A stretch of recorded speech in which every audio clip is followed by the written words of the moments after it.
Okay, this is the August 2nd, 2021 meeting of the Menlo Park Finance and Audit Committee. I see that we have a quorum. I'd like to call the meeting to order. Would you please take the roll call?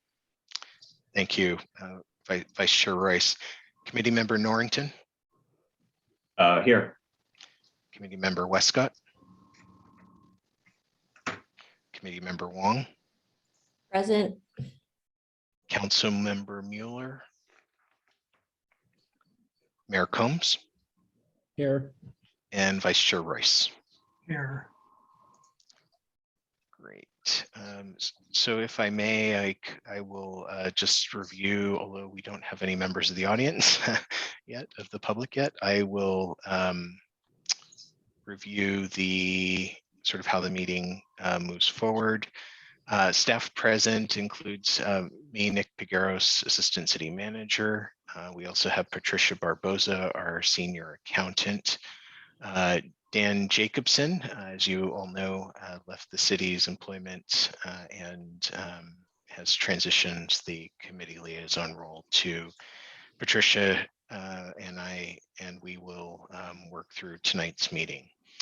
So for the everyone watching tonight's Finance and Audit Committee, we want to thank you for attending, and we want to welcome our new committee members. At this time, we ask that the members of the Finance and Audit Committee please remain on screen for the duration of the meeting. You will control your own webcams and microphones. As staff liaison, I will remain on screen during the duration of the meeting to facilitate conversation and display necessary content.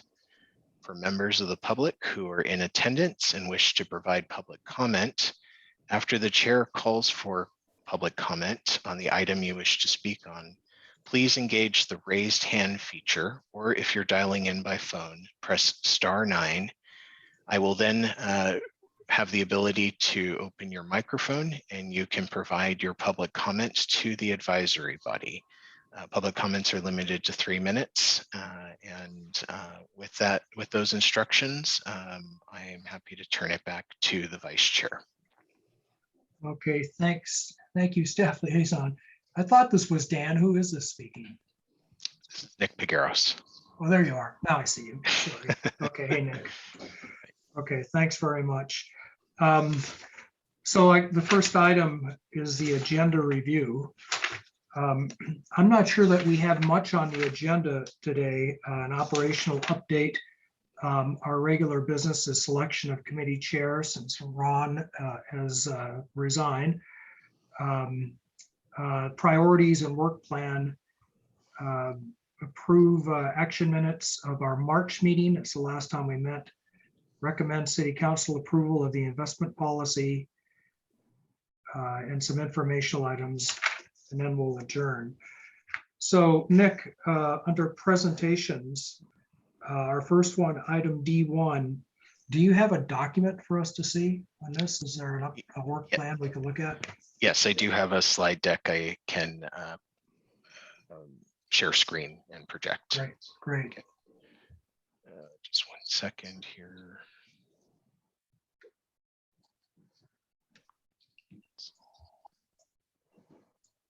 Share screen, and here we go. Share.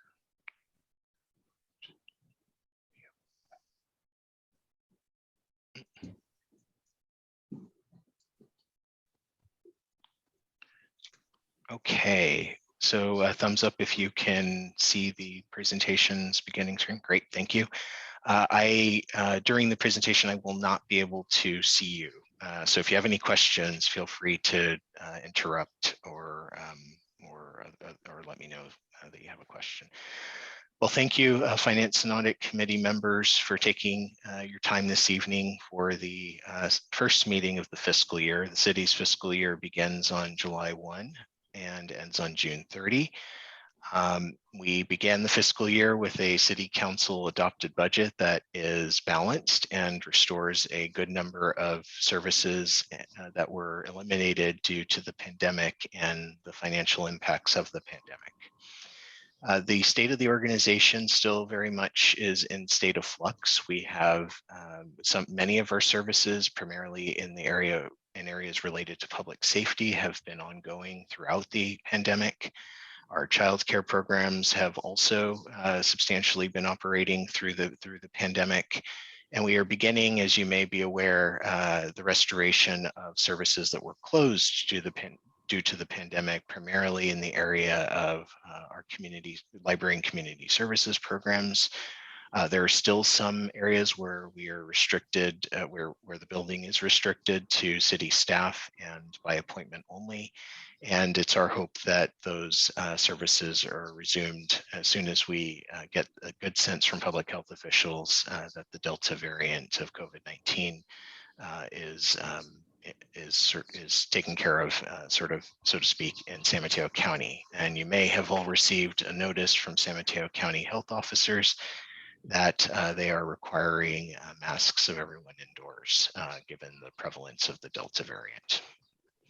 So with that, I wanted to take this opportunity just to orient some of our new members, as well as I'm not entirely certain that the existing members have received just sort of a quick overview of how the city operates and how this committee and the department that I work with fit into all of that. So I'll go rather quickly just through some org chart slides and then wrap up with some departmental priorities and then the city council's priorities for 21-22. So just to begin, the city manager, Starla Jerome Robinson, has several direct reports. I am one of those individuals. Also the police chief and the deputy city manager, Justin Murphy. We also have our city clerk and our public engagement manager. My team is comprised of sort of three different functional areas. The first is library and community services. Second is sustainability. And the third is administrative services. What you see here on the chart, the bright yellow positions are currently vacant, and the orange positions, or the darker yellow, are positions that are filled on either an interim or acting basis due to vacancies. The deputy city manager's team comprised primarily of is comprised of public works, community development, and economic development manager. In this slide, again, the bright yellow are vacant positions, and the orange are positions that have either acting or interim individuals. One good piece of information is that our assistant public works director of transportation, we were able to recruit somebody for that position, and they start at the end of this month, beginning of next month. And then finally, the police chief has two management members, both commanders, and one of those is vacant. When it comes to administrative services, we're broken into three different divisions. We have our finance, which is your typical finance operations, accounting, budget, risk management, revenue. Our human resources team manages primarily the employee and labor relations, recruitment, retention, and benefits, to a much lesser extent, especially due to the pandemic, organizational and employee development, and then safety and workers' compensation. On our IT, or information technology side, we have the areas listed there. Most critical in the last year has been end user support, as approximately 50% of our workforce worked remotely during the lockdown. I haven't done a recent estimate, but we're probably somewhere in the neighborhood of 35 to 40% continue to work remotely, at least a majority of the time. So end user support was a significant piece of information technology's work over the last year, as well as, you might imagine, network administration and systems, as well as business systems. The business systems really challenged us to move to an all paper, an all electronic, no paper environment, and so our IT team has been busy at work with that. When it comes to the administrative services priorities for the year, these are internal departmental priorities. They're not priorities set by city council or even, for the most part, the city manager, although the city manager does endorse these. On our finance side, some critical projects that we're working on is a conversion from our legacy financial system, Kayenta, to a new system, OpenGov Financials. And I'm very pleased that Dan was able to get this project fairly far along before he left. However, we do have items that remain and require attention. I've dedicated a team in finance to focus primarily on this implementation. The further we get from Dan's sort of departure, the more I grow concerned about losing momentum on this particular project. And so there is a team working on that. For the additional year-end close, which is a very standard operation for finance department. This year, however, in Dan's absence, I've asked Patricia Barbosa, our senior accountant, who can introduce herself in a few minutes, to head up the comprehensive annual financial report development, or CAFR, and as well as the year-end close. There are some challenges with that clearly this year, given that we're running parallel in two systems, the legacy system and the new system. However, I know that Patricia is working backwards from a deadline of November 30 so that we can get the CAFR to City Council for their last business meeting in December, as well as get it to the Finance and Audit Committee prior to Thanksgiving. So that is from past practice, that is a stretch goal for us. We definitely want to provide the financial statements sooner rather than later for review. There are just a number of moving pieces that fall into that. And then finally, and perhaps and equally important, these are all hugely important priorities for finance, is our staff development and transitions. We currently have the good fortune of a former employee who had retired a year or so ago, has agreed to work part-time under the allowances by the state public employment retirement board laws, which allow folks to come back from retirement under very limited circumstances.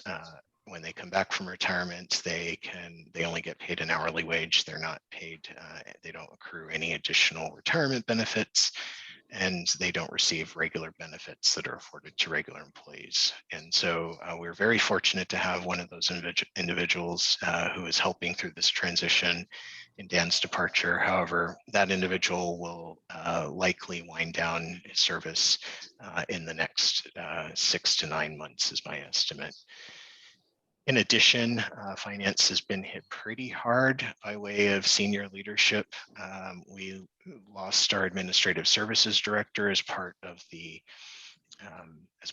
budget cuts in last fiscal year. Losing Dan was equivalent of losing 3 or 4 employees. He was very much my right-hand person on the finance side, and our team is spectacular. However, all of those special projects beyond the regular operations are something that we're juggling right now. On the human resources side, the City Council was quite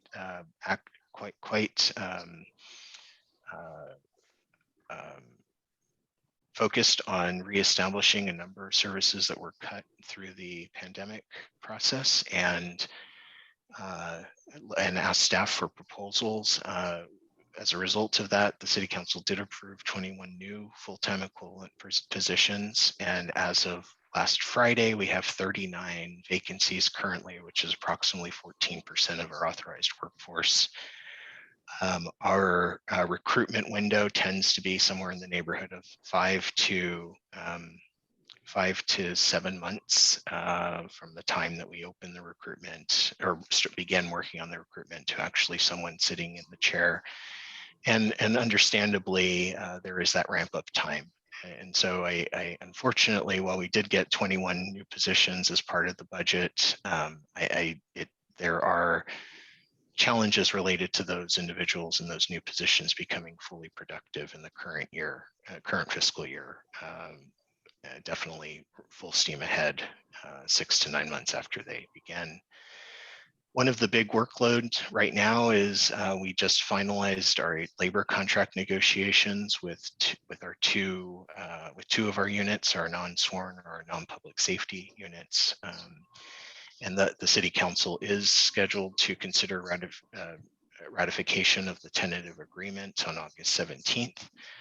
So that's 2 contracts down. We have 1 more to go with our Police Officers Association, and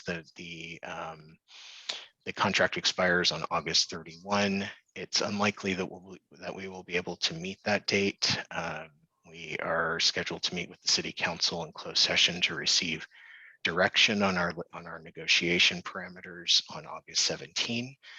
It's not uncustomary for labor negotiations to go beyond the expiration of the contract. It is the city's past practice to honor the terms of the expired agreement. And with that, because the expired agreement has very specific economic terms, no economic factors change until a new agreement is agreed upon. And then another sort of significant piece for our human resources folks is really adapting to the new workplace. We have demonstrated the ability for some of our teams to work remotely, either part-time or a majority part-time.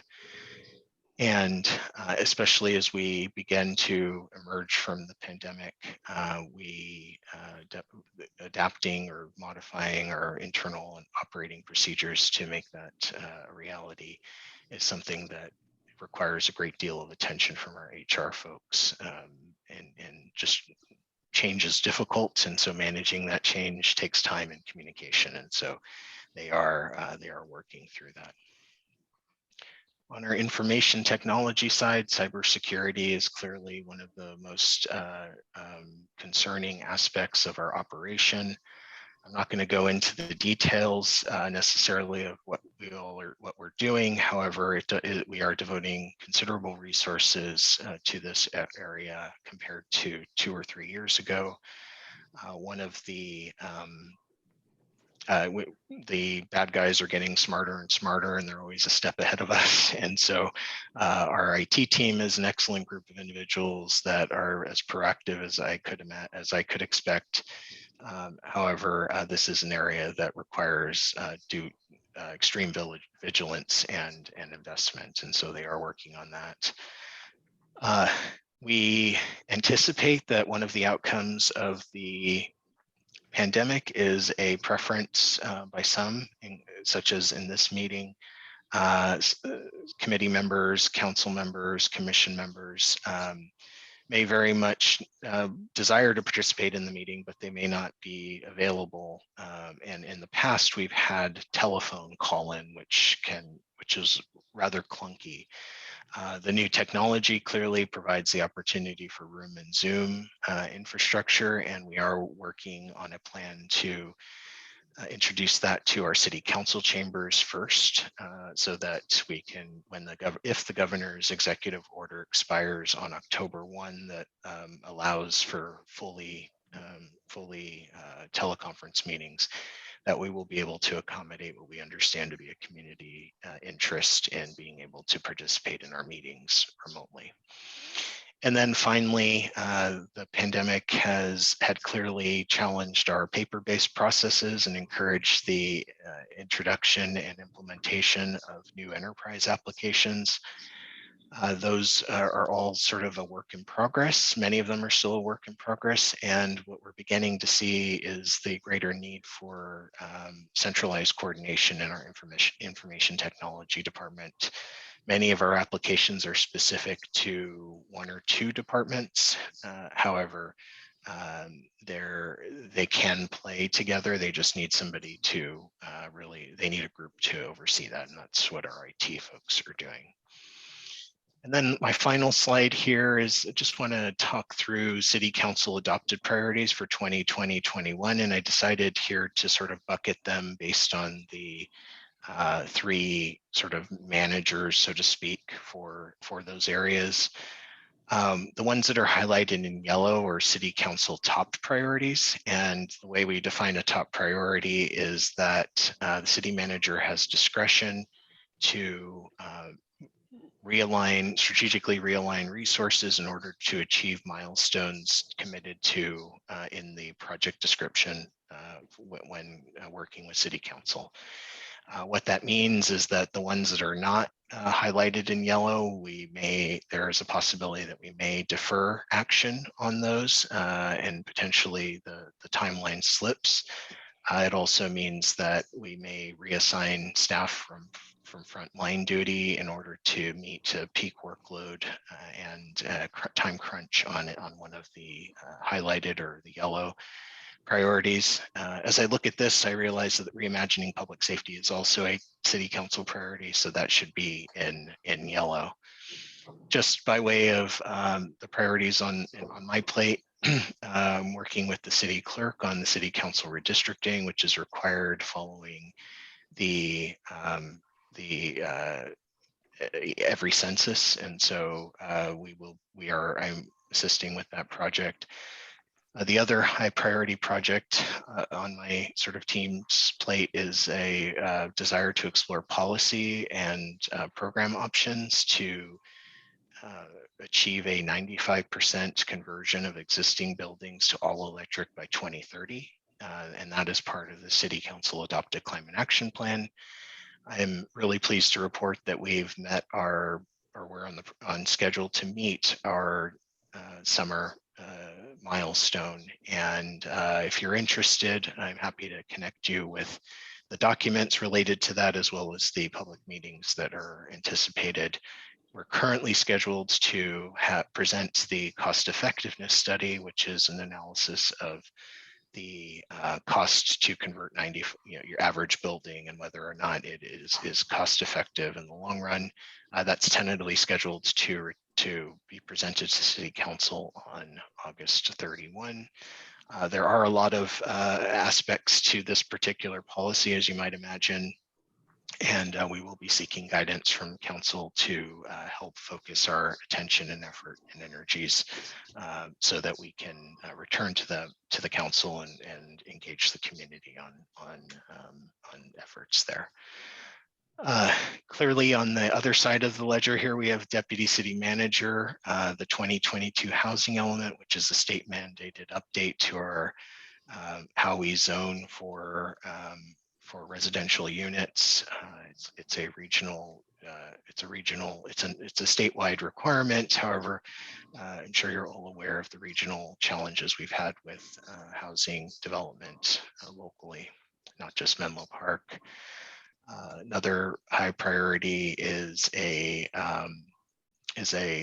outcome of our 2016, I believe it was, maybe, I think it's 2016 Connect Menlo general plan update, which focused primarily on the area north of 101, between 101 and the Bayside, and very much rezoned to encourage and create the opportunity for developers to go to develop beyond a certain level, and this very much in order to offset that, there was is a commitment to having those projects provide amenities to the community that are intended to enrich the community and provide resources and assets necessary that the city might not otherwise be able to provide. And then finally, and I think probably the most important to the Finance and Audit Committee, is our Menlo Park Community Campus building. This is a partnership with Facebook. Facebook has agreed to donate the building itself, and they are managing the construction, so they're able to manage it through by private means, which is somewhat different from if the city were to do the project. As part of that, we do have a obligation to fund the new pool at the center, and we have authorization from 2002, I believe it is, 2002 for general obligation bonds. You may hear them referred to as Measure T. The Measure T ballot measure authorized 3 tranches of debt, and we've exercised 2 of those tranches. The next is available, and the City Council will be considering whether or not to issue those bonds in the next several months. And so this really comes down to the financing of that capital improvement and moving forward with all that. So I believe yes, that's the end of my presentation, and I am happy to answer any questions or go into any other detail the committee desires. Well, yeah, thanks very much for that. There are a couple things you said that I think are kind of interesting. You know, this committee, there's some new faces here on the committee. So I'll just tell you, up until OpenGov kind of redefined a lot of what we do, because it solved a lot of the problems, or at least has a potential to solve a lot of the problems this committee was designed to work on. So it's interesting to me that there's a team that's been assigned to this. And I hope we have an opportunity to interact with them. But at some point, I'm wondering if you'll introduce us, I guess, as to what aspects of OpenGov are yet. I think you said there are still some components yet to be installed, so that we can have some input on that. I guess go ahead. Sure. Yep. Thank you. If you're interested, I can take a quick spin of the portal right now, just to show the progress that we've made if you haven't seen it. I think that'd be really useful for the committee to see this. This is a very slick program. Okay, just 1 second. Let me get that set up here.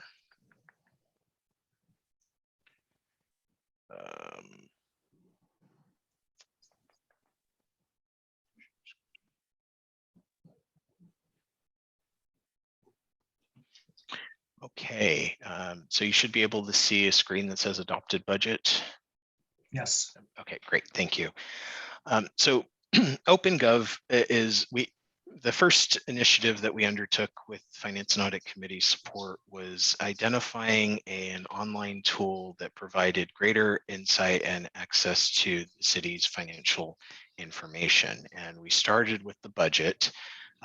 Part of that was, again, the catalyst for that, or the real push for that, was in relation to last year's pandemic and the financial challenges that we had, and we just couldn't go through with our old budgeting process, given everything that was going on in the second quarter of 2020. And so Dan was able to get us part of the way there on the budget, and then this year he moved us ever closer. So OpenGov has 2 sort of interfaces. The first is the back end. Obviously, this is where staff will compile the report and run all of the projections, etc. And then there's the public portal, which is what you're seeing here today. And as we look at the public portal, one of the value adds here that we that you just can't have on paper is the ability to interact with our data real time. And so here you have our property taxes, and there's a historical trend that you can see. It'll give you the total. This is a rather one-dimensional table or chart, but you can go through and I'm just going to scroll forward. Apologies for this. You can go through and the breakdown of utility users taxes. You could actually see the trend of the various pieces of the utility user tax, which previously were reported in the aggregate. Now we can see the increment, as well as the incremental change, as well as the overall picture. One of the elements that OpenGov has that we're currently implementing is, and I'm sorry, before I go there, this is really where the Finance and Audit Committee can help us translate our internal language. So charges for services mean something rather consistently across governmental accounting. It may mean something different in the private sector. I don't know. But in the event that it does, and most of our residents are in the private sector, maybe there's a different terminology that we should have here for this particular type of revenue. That's just one example of additional work that we could use the assistance of the Finance and Audit Committee. Right, and let me just interject. That'll be part of our mandate. All of you on the committee, if you haven't already done so, you should go on and take a look at this system, because what we want to do is make this very user-friendly and accessible to the public. And that's exactly the kind of thing we would comment on. Yes, and you know, with that, the budget is every year, it's our goal to make it slightly better than it was, if not much better than the prior year. Please, if there's an area of discussion that would benefit the residents, for example, this is an excellent example. So the header is general fund expenditure discussion, and we start with personnel. Now, personnel is our largest expenditure category. However, one might argue that we should perhaps have all expenditures first and then dive into the categories individually. And so that's one example that of improvement for next year that we can implement in some cases, because this is a dynamic program. We can implement that before the budget adoption. It's simply working with our staff to build a new chart to insert into this story. But by and large, those are the types of opportunities for improvement. As I mentioned earlier, you know, we can hover over the various pie pieces to identify the charges. And there was another one that was pretty, where is it?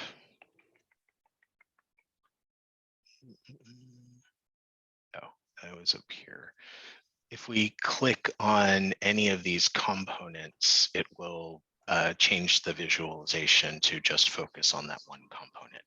So you can see here how normal costs have changed.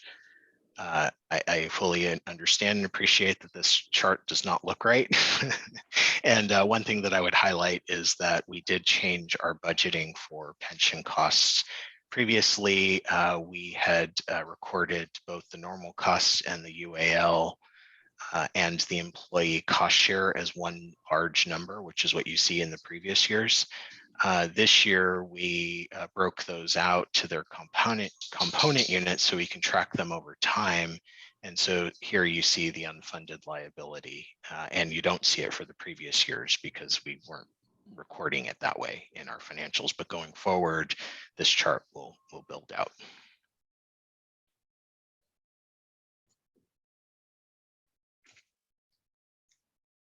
Any questions? Anybody else? So I have three things, actually. The second thing was, you mentioned the CAFR, and I think you said we would get it by Thanksgiving, and it goes to council by what day? The council meeting is December 14. And so we would hope to have the Finance and Audit Committee meeting on November, and I know it's just after the Thanksgiving break, but November 29 or that week of. Yeah, that's fine. I just want to make sure we have time to actually, we've had in the past where we've just, the timing didn't work. So I want to make sure we have time to submit our comments. And again, for the new members, the CAFR is one of the big things that we do on this committee, is comment on that, hopefully improve it.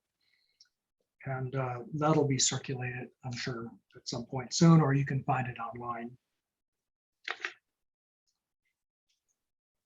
And then finally, I had a note about financial statements. And oh yeah, financials for the year. Again, that'll be the December. Again, we always comment on the financials as well. And again, we'll be seeing those at that same meeting, I assume. Is that right? Correct. Okay. if I may, just for the new committee members, the CAFR as a document, the notes to the financial statements, which is really where all the fun stuff is. The notes to the financial statements rarely change year to year. So if you're interested in going in now and looking at last year's CAFR and just sort of if you have questions about why something is stated a certain way, we can knock that out really early. We don't have to wait for the draft CAFR. Remind me what CAFR stands for. Yeah, the Comprehensive Annual Financial Report. There you go. That's right. Yeah, and so Vice Chair, if you want, I can just pull it up on the screen just to show the different sections. Let's take a look at it. 1 second. Yeah, this will be important because we have a work plan that gets circulated, and on that work plan, we designate what it is we're going to do. And of course, we'll look for input from the full committee, but I think it's going to be primarily looking at OpenGov, improving that, and commenting on the CAFR, and then to a lesser extent, whatever comments we have on the financial audit to make them, again, more accessible. Be able to find it?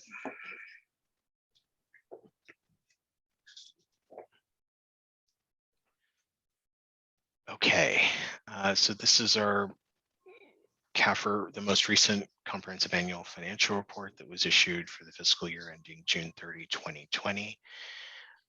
As you go through the document, you will come across the table of contents. The introductory section is rather perfunctory, rather standard. It doesn't really have a tremendous amount in there. The transmittal letter is really the city manager's communication to the city council. Then we have the independent auditor's report, which clearly will need to be updated once the auditor finishes their analysis. Similarly, the management discussion and analysis will need to be updated once we close the books.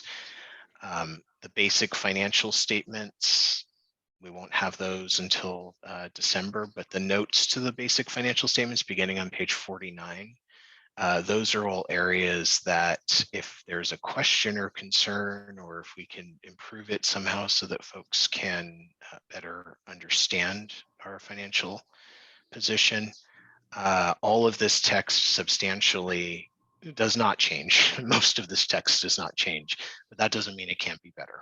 And so this is the project that if you wanted to sort of kick off your review of the CAFR, this is the area where we can do that, where we can perform that work. Clearly the dates, if there are dates in here or tables that are specific to the current or the most recently closed fiscal year, then that will not be available. But again, you'll see it's very text heavy. And even tables like this, which are the the summary of significant accounting procedures and the accruals, which are used to calculate our compensated absences, these substantially don't change. Now we are negotiating with POA, so there's the possibility that it changes, but it will not have changed as of June 30 of 2021. It'll be in prospectively. Nick, will you be circulating our last work plan that we put together? Yes, I believe it's in the packet, and I can pull that up when we're ready. Okay, all right. All right, any other questions from any other committee members?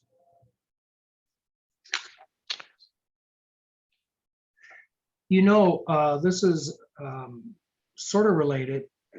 I think it'd be appropriate. We've got some new faces here. People were to introduce themselves before we get too much further. We probably should have done that at roll call.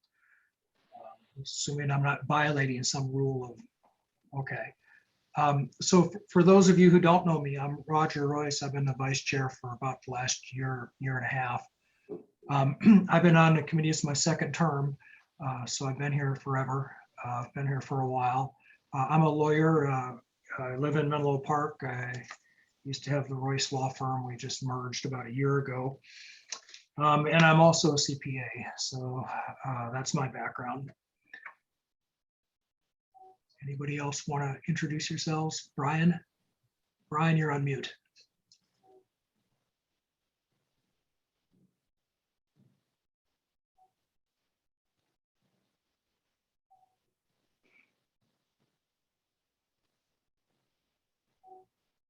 You're still on mute. Why don't we come back to you, Brian? Who else do we have here? Carol Wong, I believe you're new to the committee. Yes, I am. Nice to meet you all. I'm Carol Wong. I've lived in Menlo Park since 2015, and my children actually go to Menlo Children's Center, so very much a part of the community. And I am a CPA too. I've been inactive though. Currently, kind of on the professional front, I work in M&A finance. So really excited to be getting back into more of the reporting, looking at financial statements, fun stuff that I did in my public accounting days. So nice to meet you all. Okay, great. Welcome, Carol. It's good to have more accountants on this committee. Matt, I know you live near a train station. Yeah, that wasn't obvious. Yeah, we live near the downtown train station. And I've been a resident of Menlo Park. I lived here in the 90s and early 2000s when I was younger with my family. Moved out for a little bit. I've been back now with my own family now that I've been married with a child. We've lived here now for 2 years. My son will be going to Encinal in kindergarten. My background is I have a degree in accounting, CPA. I'm a tax partner at a big accounting firm.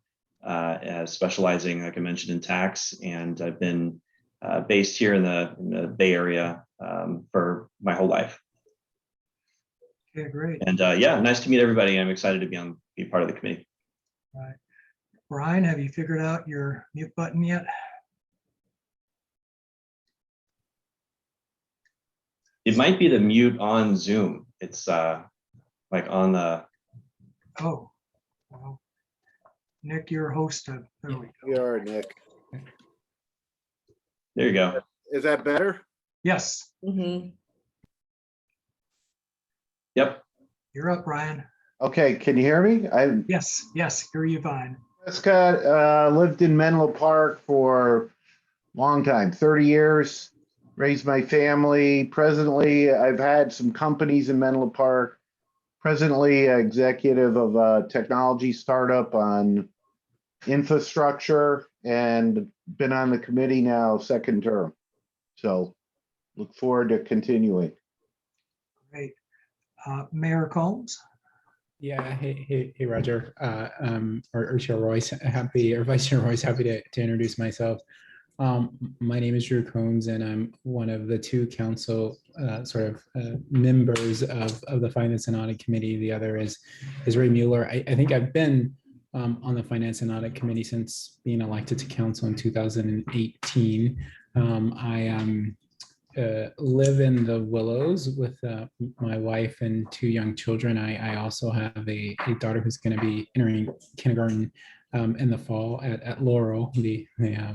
And happy to and this for generally the mayorship of Menlo Park is a annual rotation among members of the city council, and this is the year that I'm up. So this year I'm also serving as mayor.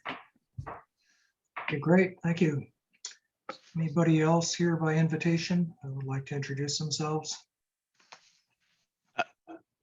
Nope. Sure, if I may, Patricia Barboza is in the audience. Patricia, would you like to open your cam and mic and introduce yourself? Thank you. Hello everyone. As Nick mentioned, I'm Patricia Barboza. I am currently senior accountant for your city. And I've been with Menlo Park for about maybe 4 years. A little shy. Little shy than 4 years, probably like 3 years and something, but going there. Okay. All right, well, thank you. I believe we're ready to move on to regular business. Item E1, selection of committee chair and vice chair. And we have an attachment.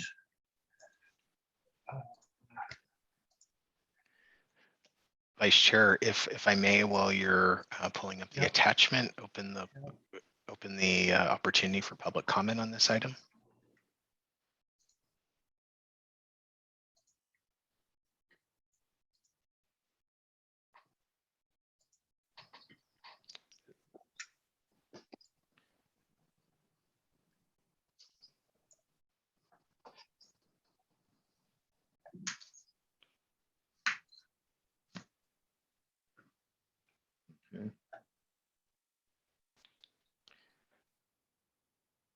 Vice Chair, do you mind if I open public comment? Oh, for I'm this item? sorry. Yes, sorry. Go ahead. Thank you. Thought you had done that. Thank you. Members of the public, and if you'd like to comment on the Finance and Audit Committee's selection of chair and vice chair, you may raise your hand or press *9 if you're dialing in by phone. I will give you, once I see your hand, I will unmute your mic and you can address the committee on this item.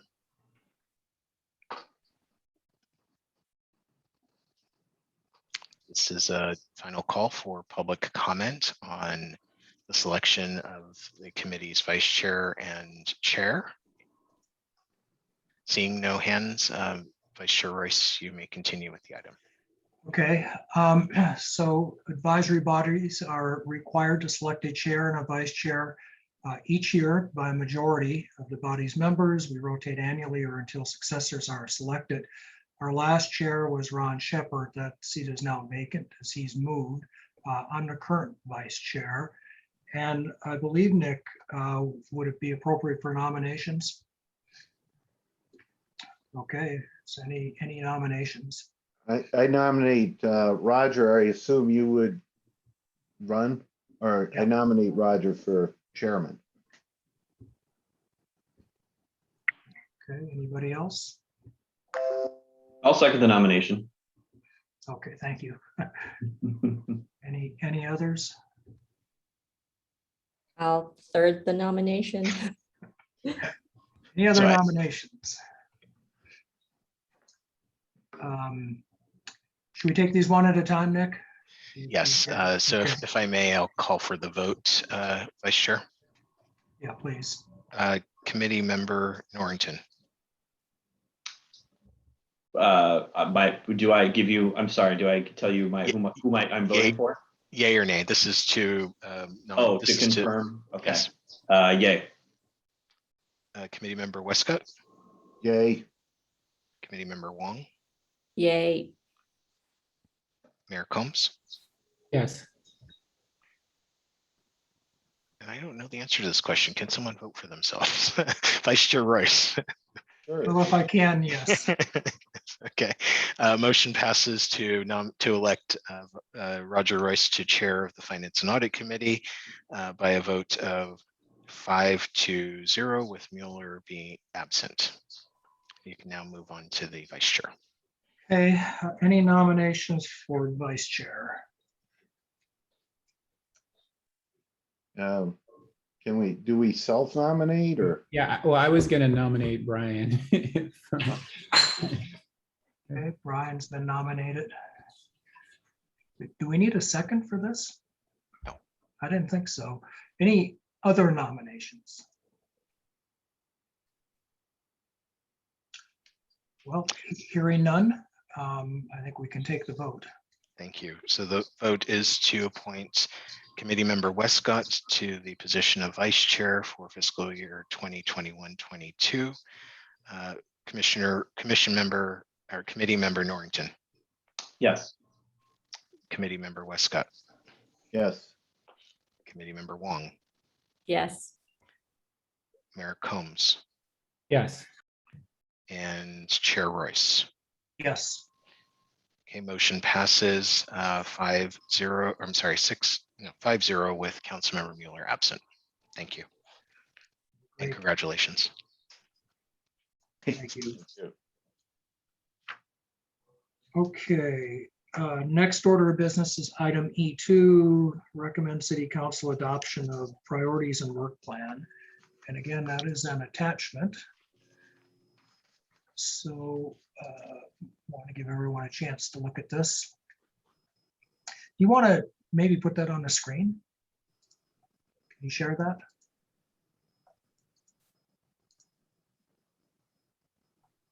You had it.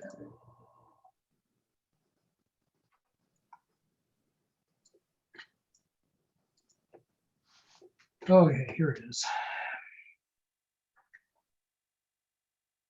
So this is the work plan that I believe we came up with for the latest draft as of our March update. And you may for those of you who are there, you may recall is we decided that it would be more productive for our committee to just pick just a couple of things and really focus on them rather than trying to boil the ocean. And we have some approved projects here. The capital improvement plan accessibility, just to give you some background, last year we put together what I thought was a pretty good narrative of our recommendations on the capital improvement plan. That was written up, it was submitted. I really think the only action item on that is just to follow up and see how close the CIP is, the capital improvement plan is to, or the reporting of it rather, is to what we had submitted. I'm not sure, we could leave that on there if you'd like, and that's one for discussion.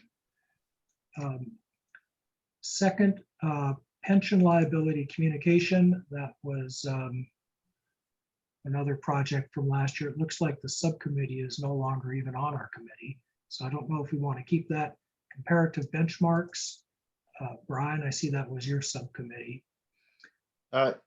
Yeah, and I did have a question or a comment on comparative benchmarks. And maybe the mayor can comment. One of the areas I've seen, and I think is going to have a very big impact on finance and the city, is the climate action plan. And I've seen some concern or how much of that has actually been looked at from an impact on the city overall.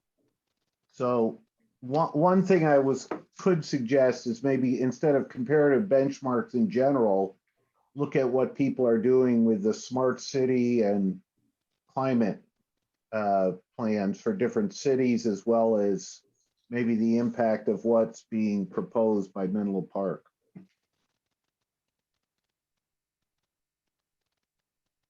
I'll just in responding, Brian. So the update of the sort of climate action plan 2.0 hasn't yet gotten to the city council. There are actually a couple of consultant reports on it. One of which was specifically requested by the city. And certainly a key component of that is the financial analysis, certainly the financial impact and cost to the city, and also obviously the financial cost and impact to residents, because at least as part of these proposals, it requires residents to at some point make very specific changes with regards to their appliances and how they what types of energy they're able to access. But I'm totally open to the extent to which there are these other models out there. And sorry, my son's in the background. But I'm totally open to considering all of the models that make sure we're getting a clear picture regarding this financial impact. Well, and it also might help it maybe defend the plan if other cities are also doing similar things. So if I'm open, that's an area I'm actually somewhat involved in professionally. So as Roger said, we want to focus. We don't want to do too much here. So again, I open that up. If we change comparative benchmarks to kind of narrow it down on smart cities and climate action plan.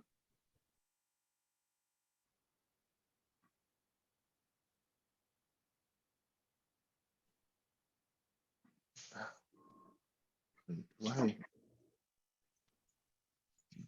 Nick, is your hand up? You're on mute. You're mute. Yes, sorry about that. And I apologize since I'm sharing my screen. It's difficult for me to see folks.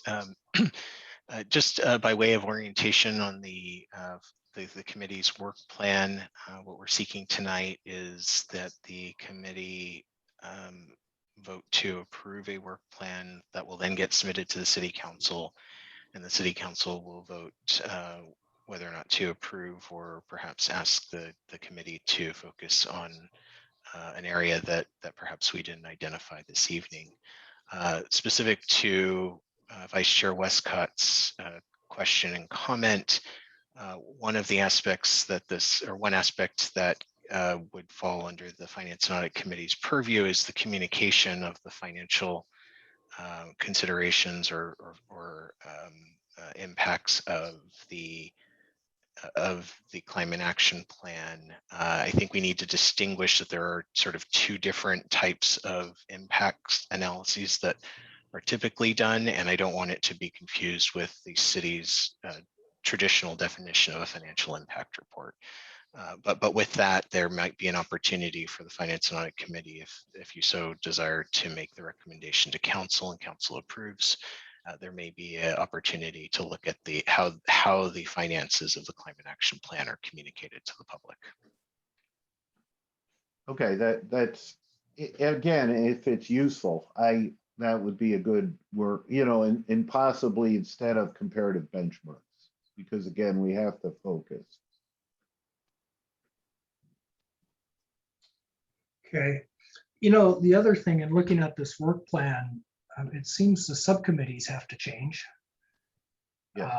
So do we have the opportunity to amend this before we approve it and submit it? Yes, Chair Royce, and I apologize for forgetting, but we do need to open for public comment if the committee, if now's a good time for that. Sure. Okay. Please do so. Thank you. Members of the public in attendance, please feel free to raise your hand, or if you on the Zoom application, or if you are calling in by phone, please press *9. I will recognize your microphone when if I see a hand raised, and let's see here. It's a final call for public comment on the Finance and Audit Committee's work plan for fiscal year 21-22. Chair Royce, not seeing any comments. You may proceed. Okay. Are you able to put it back on the screen for us?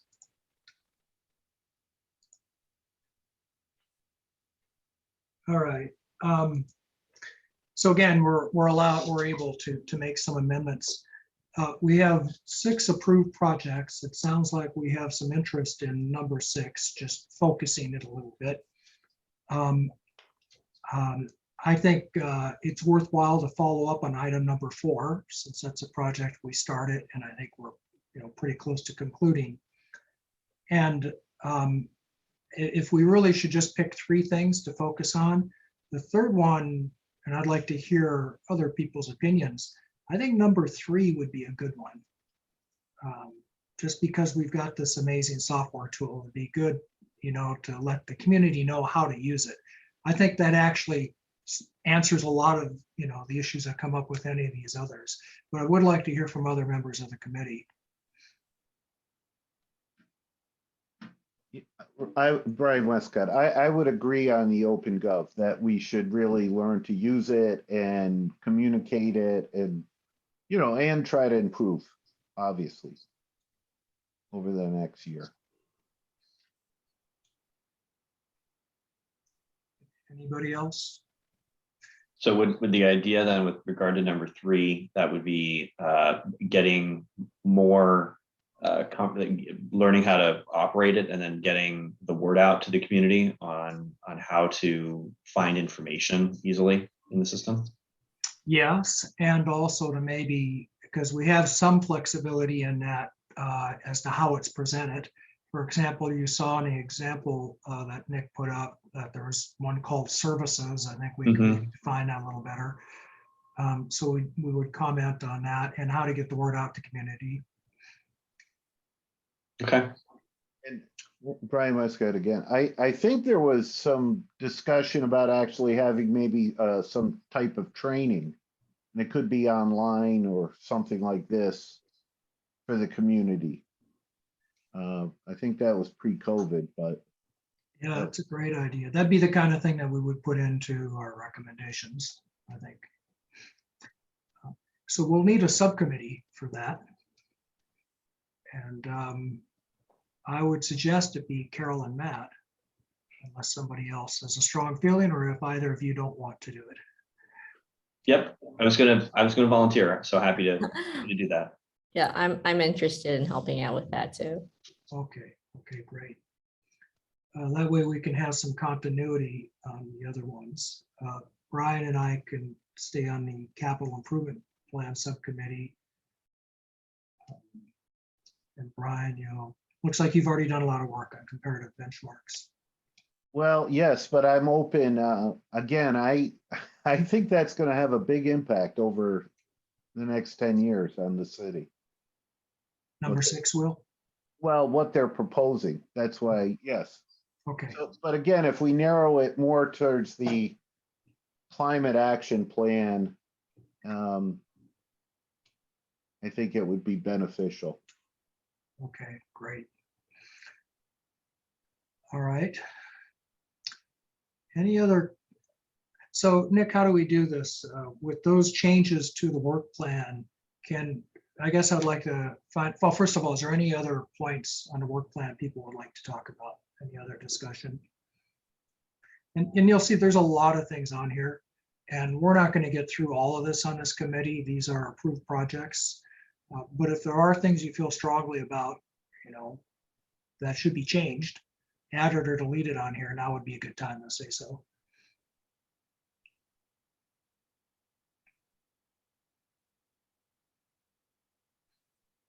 No, nothing from me. Okay. Nick, can we approve the work plan as it has been amended here tonight?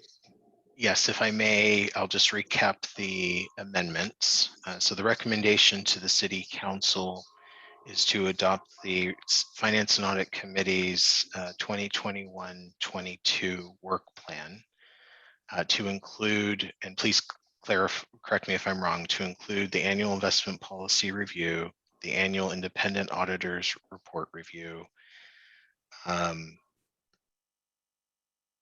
communication or improving usability and communication presentation of the OpenGov portal, transparency portal, capital improvement plan accessibility, and communicating the financial impacts of the climate action plan. With that, we have committee members Wong and Norrington for the subcommittee on the OpenGov effort, Vice Chair Westcott and Chair Royce on the capital improvement plan, and Vice Chair Westcott on the communication of the climate action plan. Okay. And not, and N/A for number 5. And remove number 5.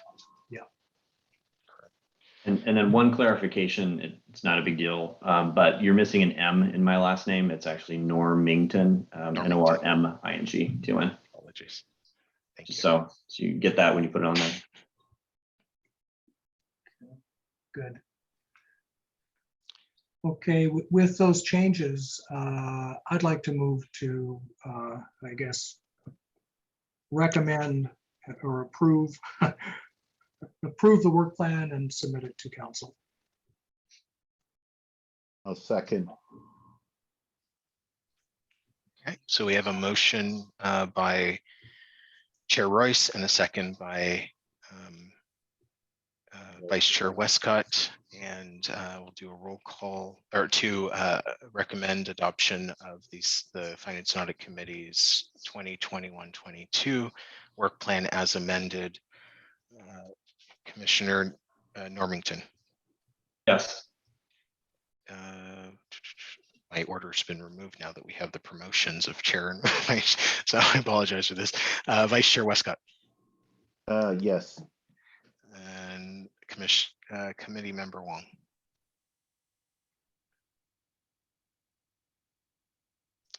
Carol, Sorry. Sorry, yes. Okay. Thanks. Mayor Combs Yes. and Chair Royce.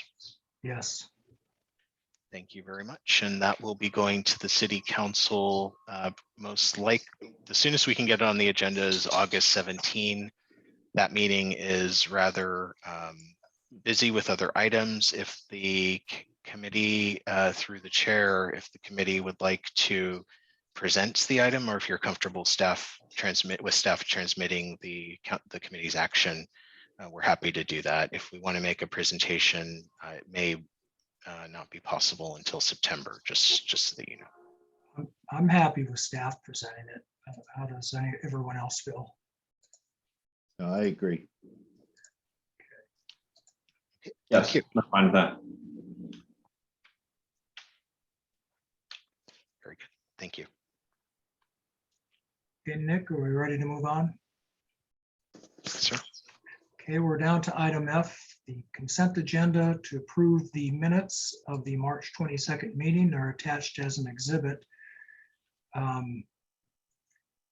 Three of us were there. Does anybody have, do you have to open this to public comment? Yes, sir. Okay, let you do that. Okay. We're now taking public comment on approval of the Finance and Audit Committee meeting minutes for the March 22nd, 2021 meeting, a special meeting of the committee. Members of the public may raise their hand or press *9 if you're dialing in by phone to address the committee. This is the final call for public comment on the minutes for March 22nd, 2021. You may raise your hand or press *9 to address the committee. And Chair Royce, not seeing any, I turn the item back to you. Okay, do I have a motion to approve the minutes? I'll second. No, I was asking for a motion. I'll motion to approve the minutes of March. Okay, great. Is there a second? I don't know. Can I second them if I Yes, wasn't you there? can. I Absolutely. figured I needed to abstain when we voted. No, you can second the motion though. Okay, I'll second the motion. Okay, all in favor? Yes. Aye. Again, am I able to approve if I wasn't there? Yes, you are, sir. Okay. Through to the Chair Royce. Since this is a consent agenda, we'll just take one action item that will adopt both of the Sorry. agendas. Yep. Okay, let's hold off on that till we do the second one, which is recommend City Council approval of the investment policy. And again, that is an attachment, so everybody should have that.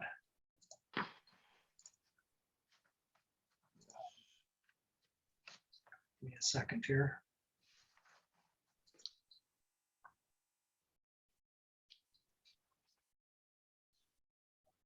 Where?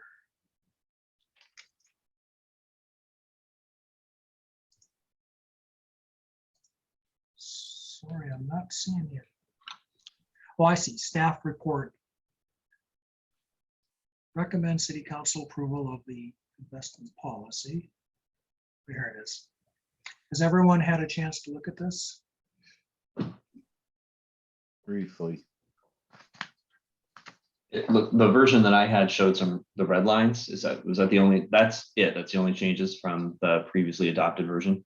Correct. Okay. I've looked at it.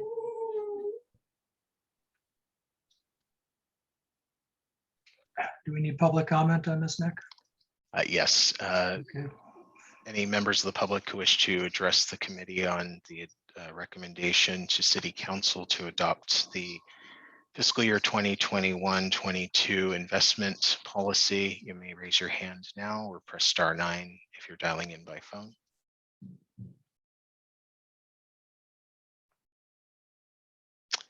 Again, final call for comments, public comment on the investment policy recommendation to City Council. Chair Royce, not seeing any, you may proceed.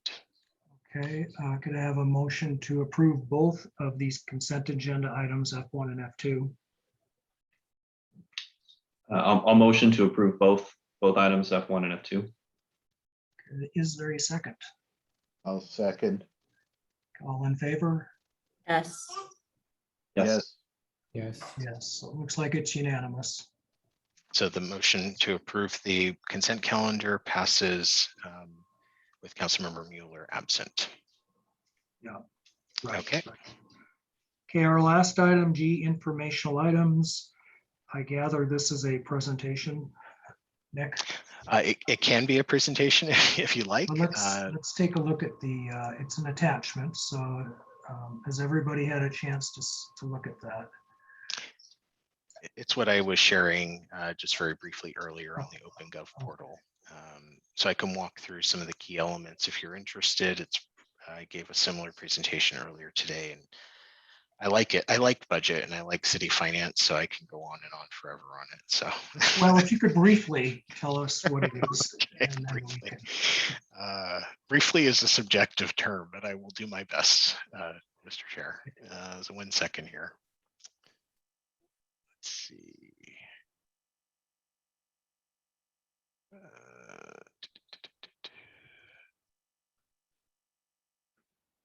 Okay. Okay, just I'll jump around a little here in the adopted budget portal just to highlight some key elements. So the city manager prepares the budget for city council consideration. Typically that process begins towards the end of January, beginning of February. Staff works through their projections and their requests when city council adopts their work plan and priorities for the current calendar year. Staff then works to incorporate those elements into the budget, as well as any additional requests that may arise. The city manager's transmittal letter attempts to communicate in a summary form major changes to the budget. So you'll see here the city council adopted priorities and then city council adopted work plan. Those were the items that I shared earlier on the introduction. Two important components to note here is that the budget does not funds all of the priorities, but it does not fund the effort to reimagine downtown and reimagining public safety. We didn't have at the time, and I don't believe we do now, at this point, have a good estimate of what those costs may be, but the processes have already sort of kicked off for consideration. The one thing I do want to note is that in preparation for in response to last year's budget cuts, there was a general salary increase that was negotiated for our non-safety or non-public safety employees of 2.9% that was contractually effective July 20. That was deferred and was awarded through mutual agreement that was awarded in June of this year. You'll see a summary of budgeting and accounting practices that changed. I think probably the most significant by way of new revenue is the American Rescue Plan Act Fund. The city is scheduled to receive $8.3 million over 2 fiscal years, with a portion received in the last fiscal year and a portion being received this year.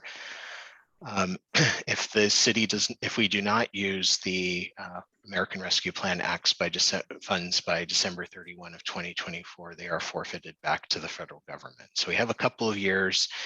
The city council had used a very small portion or given authorization to use a very small portion of the American Rescue Plan funds to balance this year's budget, but the vast majority of the funds are yet to be determined. And we do need to take a sort of process to the city council for their consideration of how to allocate and spend those monies. I think what I heard very clearly from the council is they want a very open, transparent, and public process on how to allocate those funds. The other big item that you'll see, and I touched on this very briefly, is breaking the city's pension obligations into 3 components, and you'll see those here. As we move forward to what was added to the budget, so we have here the new programs that were not in the base year budget. These are additions. They include both one-time or expenditures, and also include full-time equivalent personnel to provide the description that is there. And then I'm going to forward on. Clearly, one of the elements that we're particularly sensitive to is the change in headcount. It is, as our largest expenditure, the City Council exercises their fiduciary responsibility to ensure the long-term sustainability of the city's finances, and focusing on that 65 to 70% of our expenditure budget is one way to do that. This chart shows that in 2021, I don't see a total here. It's 248, I believe. In 2022, it's 271. All funds revenue. This is across our 70 funds. It provides a complete picture of the budget, but it can be confusing. This is one of those areas for translation to non-government speak. Other financing sources, that's a summary for, that's effectively the unused funds in our capital improvement budgets that roll over to the next year. So these are funds that we need council approval to appropriate every year to fulfill project obligations that were approved in previous years. So this really isn't new money. It's really carryover. It's money that was programmed in the previous year and not spent. As I mentioned earlier, one of the powers of the OpenGov portal is that you can see historical data, and you can drill down, if you like, to the different components that make up that total. For some reason, I don't see oh, there we go. Okay. And so you'll see transient occupancy tax. I won't go into it in tremendous detail, but if we look at the trend from 16-17, as the actual, what we received was just shy of $7 million. It increased about 10% in the next year, and increased to, was that 40%, something like that, in the year following. That was primarily due to the addition of a new hotel in town, as well as just gangbuster room rates and occupancy rates. Fiscal year 2019-20, this incorporates the periods where everything shut down effectively and most of our hotels closed or substantially reduced occupancy. This was one quarter effect of that. 2020-21 was almost a full year before the hotels started to really ramp up. So you can see the loss there. We don't have the data yet for the fiscal year, or for the final quarter of last fiscal year for our transient occupancy tax or our hotel tax. However, based on earlier trends, this is the estimate that we have.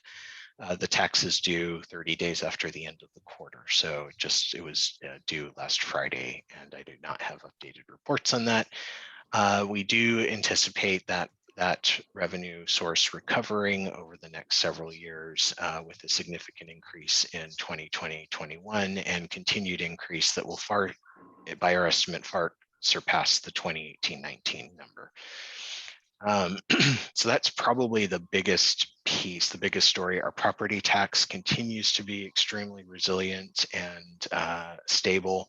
The reason you see decreases here are due to one-time revenues that affect property tax. I can go into that if you're interested, but as a technical matter, the baseline property tax assessed valuations are increasing in Menlo Park outside of the redevelopment agency, which was basically 101 to the Bay.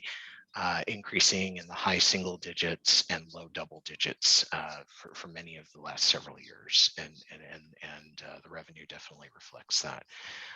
All that said, there is one component of our property taxes that we continue to treat very carefully, and that's the educational revenue augmentation fund. In my most straightforward, perhaps, explanation of what that is, the state decided that it would be a good idea in the early 90s for it to meet its obligations to fund local schools by taking money from local cities. They were able to do that because there were no constitutional provisions that prevented them from raiding local coffers. There were several iterations of ERAF. It's called Educational Revenue Augmentation Fund that occurred over the next couple of years. And in early 2000s, there was an initiative to prohibit the state from doing that type of action again. So they can't touch city revenues any longer, but everything that they had touched remains grandfathered. What we call excess ERAF is really money that was withheld from the city that is greater than the allocation required by the ERAF formulas. And San Mateo County, as well as maybe 5 or 6 other counties, have a number of school districts and cities that regularly withhold more money than is required by state formula. All that said, the state, barring, even though there is the constitutional provision preventing the state from taking local monies, ERAF, by virtue of what the state did in the 1990s, is no longer city money. It's now state money that gets run through property taxes. And there is a possibility that through legislative action that they eliminate that money that's provided to us. And it's roughly $2.2 million a year. So those are really the most significant points on the revenue side. On the expenditure side, clearly our personnel is our single largest expenditure category.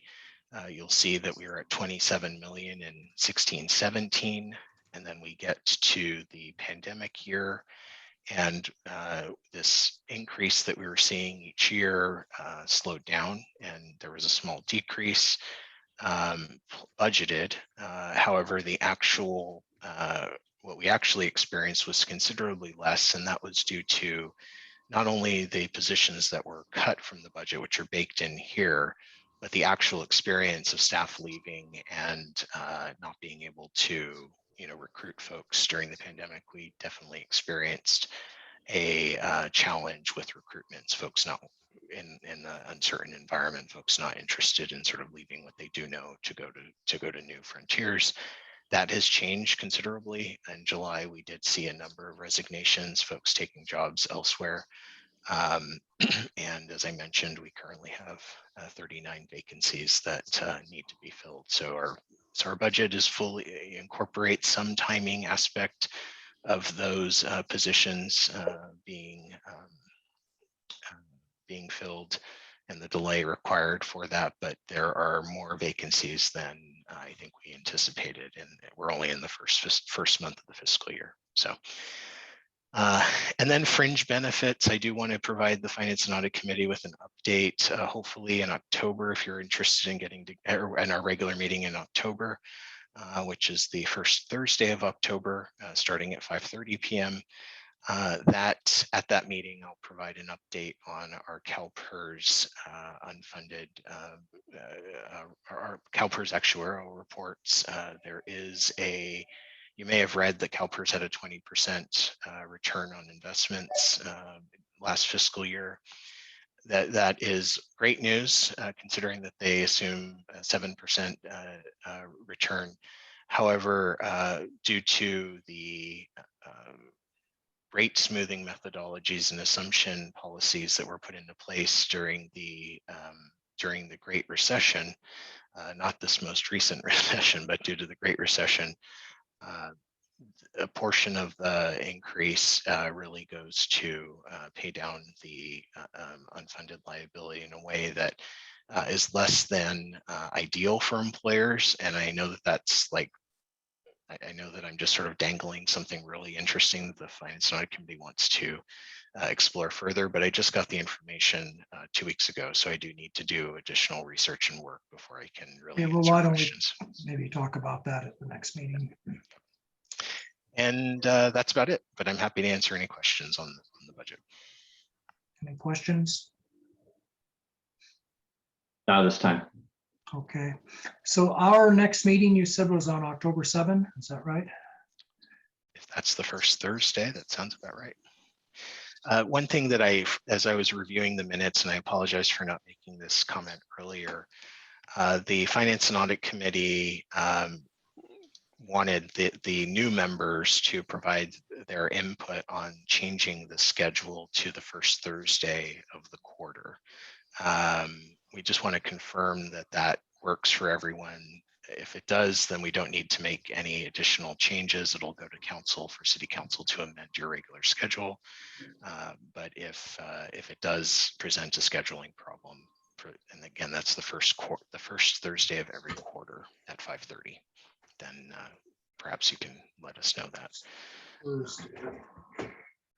It That should worked be for fine. me. Yeah. Yeah. Hold on. I think that's okay with me. Yeah, that's fine. Okay. So with that, Chair Royce, that's all I have. And Okay, with that, then we can adjourn the meeting. So the meeting is hereby adjourned. Thank you, everybody. Good to meet you, new members. And we'll see you at the next meeting. Thank you. thank you. Great. Thanks very much. Bye. Good Bye-bye. evening. Bye.